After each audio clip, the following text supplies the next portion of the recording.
Illinois has completely lost their mind. Watch this. As of January 1st, 2023, the following things will go into effect, and people need to be aware of this. It abolishes cash bail for almost every offense.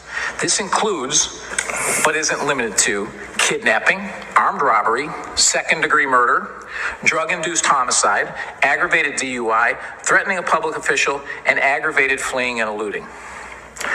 Offenders released on electronic monitoring have to be in violation for 48 hours before law enforcement can act.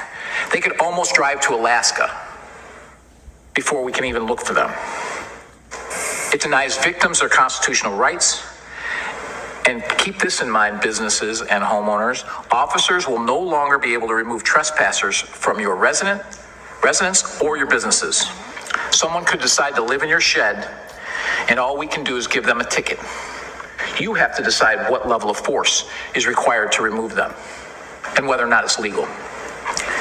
This is a massive threat to the residents of Orland Park, Cook County, and Illinois. So in summary, the SAFE-T Act was passed in Illinois, and second-degree murder, drug-induced homicide, arson, aggravated battery, kidnapping, burglary, robbery, intimidation, aggravated DUI, aggravated fleeing and eluding, drug offenses, and threatening police officers, you can now be released with those things without bail, without having to pay bail.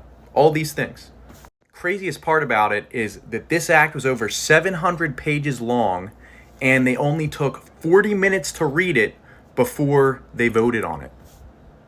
Is that okay to people? Anyways, these politicians from Illinois have completely lost their mind. Lori Lightfoot, you're a disgrace. And the worst part about this whole thing is it doesn't go into place until early 2023, which is right after the midterm election. So yeah, we're not going to know the consequences of this until after the election.